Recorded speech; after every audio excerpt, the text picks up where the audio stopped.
ಹ್ಮ್ ಈ ಥರ ಎಳೆ ತಕೊಂಡು ಇನ್ನು ನಮ್ಮ 3 ಬಟ್ಟೆಗಳಿರುತ್ತಲ್ಲ, 3 ಬಟ್ಟೆಗಳಿಗೆ 8 ಸಲ ಸುತ್ತಬೇಕು. 3 ಸುತ್ತಬೋದು, 2ಕ್ಕೂ ಸುತ್ತಬೋದು. 1 2 3 4 5 6 7 8 ಈ ಥರ ಮಾಡ್ಕೋಬೇಕು. 8 ಇದು ಮಡಿಚಿಬಿಟ್ರೆ 16 ಆಗತ್ತೆ. ಇಲ್ಲಿ ಮಧ್ಯದಲ್ಲಿ ಹಿಡಿದು ಹಿಂಗೆ ತಿರುಗಿಬಿಡ್ಬೇಕು. ಒಂಚೂರು ಹತ್ತಿ ಹಚ್ಚಿ ಈ ಥರ ತಿರುಗಬೇಕು.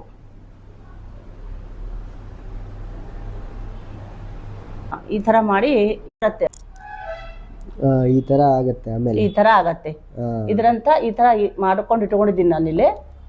ಇದೇ ಥರ 4 ಬತ್ತಿಗಳನ್ನು ಮಾಡಿ ನಾವು ದಿನ ದೇವರಿಗೆ ಬೆಳಗ್ಗೆ 5:30 6:30 ಒಳಗ ನಾವು ಈ ದೇವರಿಗೆ ಸಮರ್ಪಣೆ ಮಾಡ್ಬೇಕು. ಇದನ್ನ ಬೆಳಗ್ಗೆ 4 ತಿಂಗಳು ಮಾಡೋದ್ರಿಂದ ಲಾಸ್ಟಿಗೆ ಏನ್ ಮಾಡ್ಬೇಕು ಅಂದ್ರೆ ಒಬ್ಬ ಬ್ರಾಹ್ಮಣಿಗೆ ದೀಪದಾನ ಕೊಡ್ಬೇಕು. ಈ ತರ 4 ಮಾಡಿ ಈ ತರ 4 ಮಾಡಿ ಒಂದು ನಿರಂಜನದಲ್ಲಿ 2 ಒಂದು ನಿರಂಜನದಲ್ಲಿ 2 ಇಟ್ಟು ನಾವು ದೇವರಿಗೆ ಆರತಿ ಮಾಡಿ